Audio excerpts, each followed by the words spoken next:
Selamat siang, Ibu. Selamat siang, Bu Era. Ibu, mohon izin waktunya sebentar. Ya. Oke. Di sini Era mau meminta waktu Ibu sebentar untuk wawancara mengenai pengambilan keputusan, di mana untuk memenuhi tugas Era sebagai calon guru penggerak angkatan 9, Ibu. Di sini tugas demonstrasi kontekstual, pengambilan keputusan berbasis nilai-nilai kebajikan sebagai pemimpin, Ibu. Nanti Era akan menanyakan beberapa pertanyaan, Ibu. Nanti mohon Ibu jawab untuk memberi pembelajaran untuk Era, Bu. Kita mulai ya, Bu ya. Boleh. Pertanyaan yang pertama, Ibu. Ibu, selama Ibu menjadi kepala sekolah, bagaimana Ibu bisa mengidentifikasi sebuah kasus-kasus yang merupakan dilema etika dan bujukan moral, Ibu? Maksudnya gini ya, bujukan moral itu seperti apa contohnya itu? Bujukan moral. Kalau dilema etika itu, Bu, kita dihadapkan dua kasus, di mana kedua kasus ini nilainya sama-sama baik, Ibu. Ada nilai kebaikan di situ, nilai kebajikan, namun kita harus memilih dari dua itu. Jadi dua nilai kebajikan itu saling bertentangan, Ibu, bertabrakan. Jadi kita memilih yang baik, memilih yang terbaik dari yang baik, ya, seperti itulah, Ibu, kira-kira.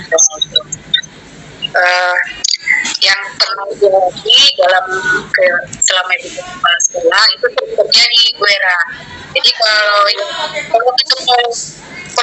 peristiwa seperti ini biasanya itu ada yang saya sejawat saya, misalnya wakil saya.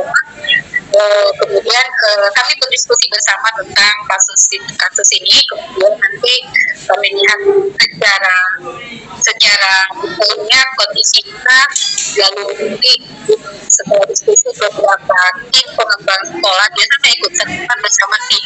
Saya ikut sendiri karena di sekolah itu kita punya namanya dulunya tim pengembang sekolah. Jadi tim pengembang sekolah ini yang ini kami tim berdiskusi tentang ini, ada kasus seperti ini loh, sama-sama baik tapi bertentangan antara yang ada pertentangan di keduanya, lalu kami akan memutuskan mana yang layak, artinya untuk kepentingan bersama, bukan untuk kepentingan pribadi atau golongan, tapi mana yang lebih layak untuk memajukan sekolah ini. Itu yang harus yang lebih ini lebih cepat loh, ini lebih cepat untuk membangun, meningkatkan kualitas sekolah, maka itulah yang akan kami putuskan menjadi suatu kebijakan dalam sekolah tersebut. Nah, itu yang tadi Ibu alami selama jadi kepala sekolah. Oh ya, jadi baik, Bu. Jadi intinya Ibu melakukan dengan diskusi, ya, Bu ya, dan ada tim, Ibu bersama tim untuk menyelesaikan masalah secara bermusyawarah dan untuk kepentingan bersama, dan itu berarti Ibu mementingkan prioritas, ya, Bu ya, dari dua nilai kebaikan itu sama-sama baik. Tentu Ibu berarti mana yang lebih prioritas dari dua nilai kebajikan tersebut, ya, Bu ya, mana yang lebih banyak untuk kemaslahatan bersama, Ibu ya. Kemudian Ibu, pertanyaan kedua, selama Ibu menjadi kepala sekolah, terutama itu menjadi kepala sekolah, Ibu menjalankan pengambilan keputusan di sekolah Ibu, terutama untuk kasus-kasus di mana ada dua kepentingan yang sama-sama benar atau sama-sama mengandung nilai kebajikan. Ya, tadi udah Ibu jawab ya itu, ya, Bu ya. Kemudian pertanyaan berikutnya, langkah-langkah atau prosedur seperti apa yang biasa Ibu lakukan selama ini dalam pengambilan keputusan?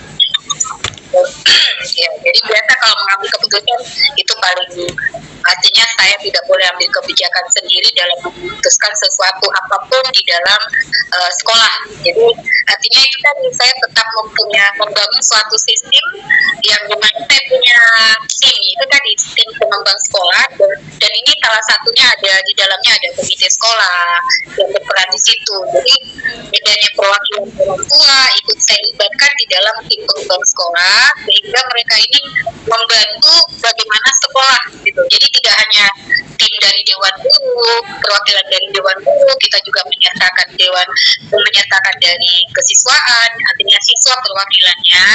Salah satu kita ikutkan berembuk bersama, kita ikut juga orang tua yang diwakili oleh komite, kemudian dari dewan guru, tata usaha. Jadi mereka punya perwakilan semua. Lalu kita ada punya nih keputusannya mau buat seperti ini. Lalu dimusyawarahkan tetap dalam sistem musyawarah. Lalu nanti kita lihat dampak negatifnya dan dampak positifnya apabila nanti ini kita buat, bakal apalah yang terjadi. Nah, kan tujuannya tentu ke misi sekolah tetap, ke tujuan sekolah tetap. Tapi kalau dilihat pasti ada sisi negatifnya. Jadi kalau sisi negatifnya lebih banyak, itu mungkin kita lakukan perubahan. Kalau ada sisi negatifnya lebih sedikit, kita lakukan perubahan dan musyawarah dengan solid sampai melakukan pertimbangan bagaimana ke depannya. Yang jelas bahwa dengan keputusan ini akan berdampak lebih banyak, ya tidak mungkin 100%, tapi berdampak ya 80% itu akan memajukan sekolah, terutama kualitas dari output dari sekolah itu. Jadi dasar itu proses tahapan. Oh ya Bu, berarti berpihak untuk kebutuhan sekolah ya Bu ya, untuk kebutuhan sekolah, siswa, dan untuk kemajuan sekolah Ibu ya. Kemudian Ibu, dalam pengambilan keputusan ini, apa yang menjadi tantangan Ibu selama ini Bu? Ya, tantangannya sih banyak Bu Era, cuma ya kembali kita dalam pengelolaan, ya pengelolaan artinya kita harus dalam pengelolaan tenaga sumber dayanya itu kita pengelolaan sumber dayanya bagaimana ya, supaya gimana kemajuan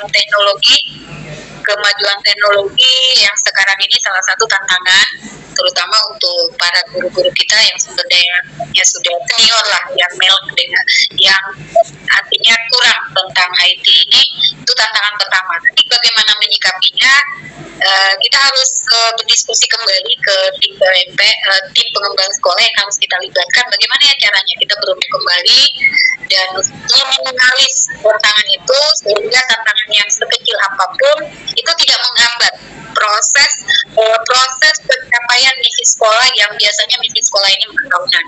Jadi tidak sampai menghambat, bagaimana jangan sampai yang senior yang tidak paham dengan IT jangan sampai menghambat bagaimana prosesnya. Jadi berusaha merangkul untuk sumber daya terutama tenaga pendidiknya, itu yang pertama, dari tenaga pendidikannya, supaya bagaimana yuk sama-sama kita berusaha meminimalis tantangan ini. Nah, jadi tantangan itu juga kita musyawarahkan dengan semua tim dewan guru bahwa ini tantangan. Jadi tidak hanya di kepala sekolah saja, bahwa ini loh tantangan kita bersama di sekolah ini.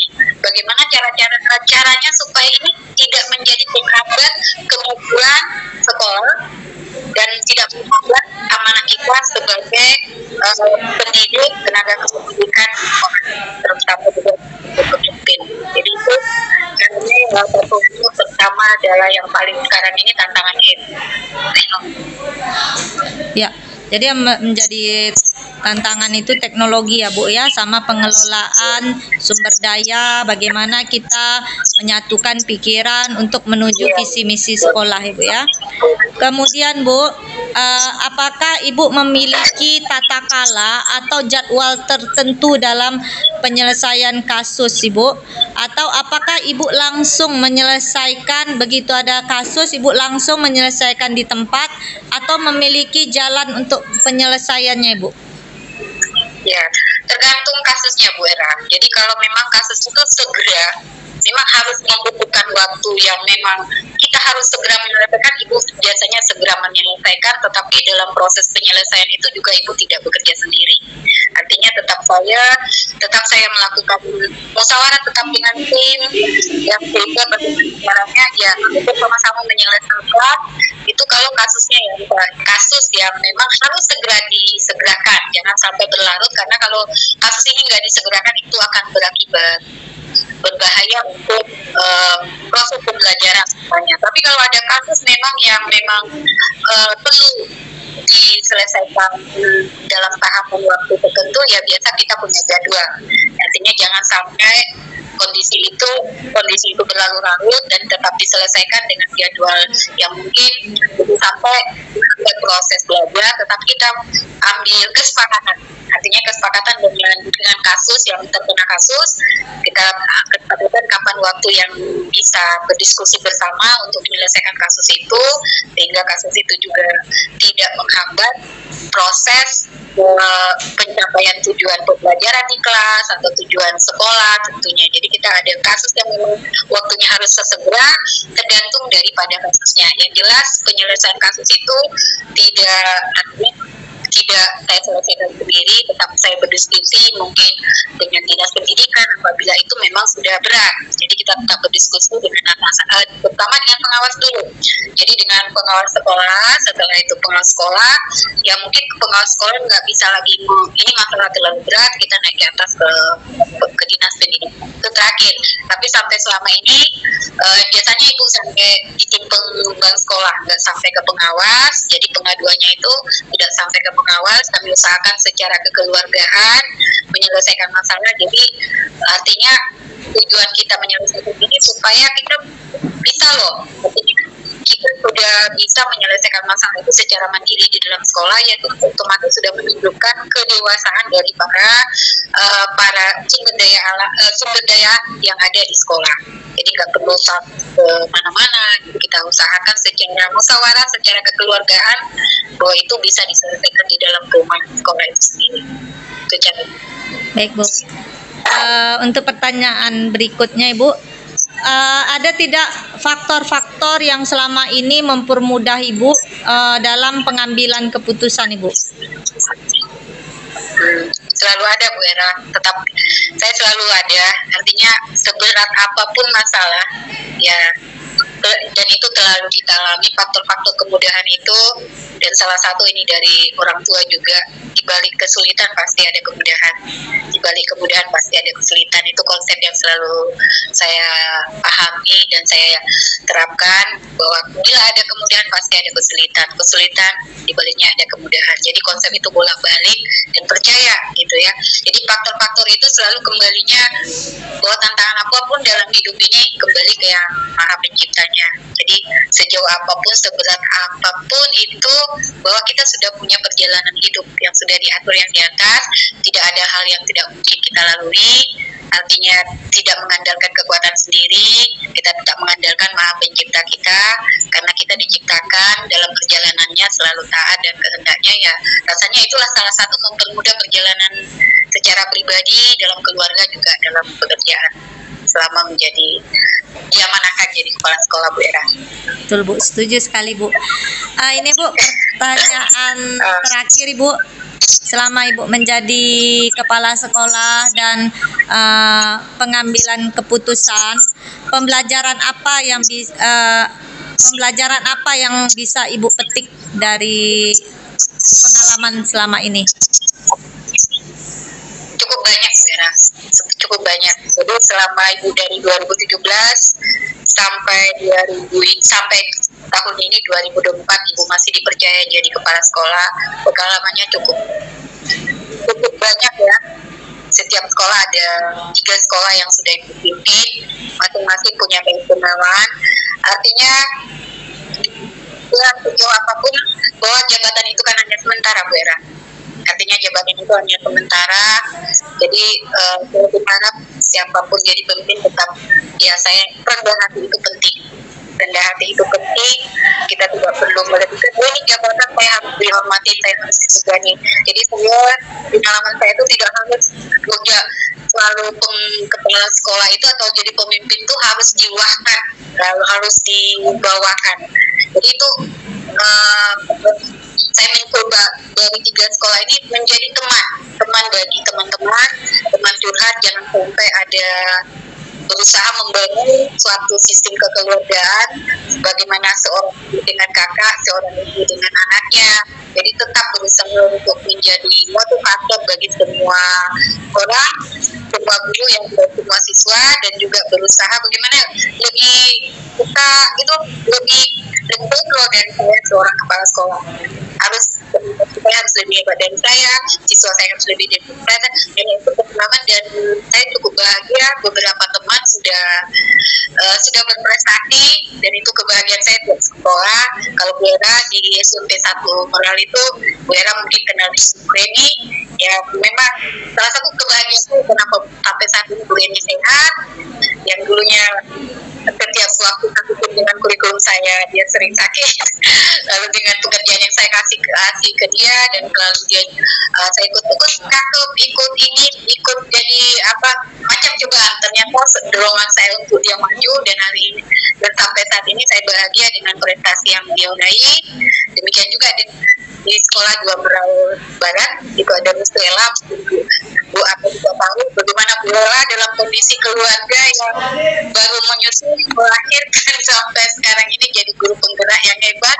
Dan itu sesuatu memang saya merasa bersalah, tapi saya bahagia saat ini melihat dia bisa mencapai prestasi itu, dan anak juga sehat, dan juga akhirnya bisa mencapai lolos PTN, kemudian bersertifikasi, bahagia sekali, kemudian jadi guru penggerak, dan jadi kebanggaan saya juga. Walaupun seperti apa, saya bahagia dengan prestasi yang diraih, dan saya berharap semua artinya teman-teman yang masih belum ya, bisa menjadi lebih baik lah, lebih baik dari saya tentunya. Itu satu pengalaman yang membahagiakan sekali untuk saya. Jadi kita saling support ya Bu ya. Jadi itu yang paling penting. Jadi dalam pengambilan keputusan itu kita saling merangkul ya Bu ya. Tadi yang Ibu ajarkan, saya merangkul, kemudian rendah hati, dan kita bisa berbaur dengan teman mitra kita dalam bekerja, dan menjadi teman bagi mitra kita juga ya Bu ya. Kemudian Ibu, terima kasih Bu, terima kasih waktunya Bu. Dengan dialog singkat ini banyak pelajaran yang bisa Era ambil dari Ibu dalam hal pengambilan keputusan.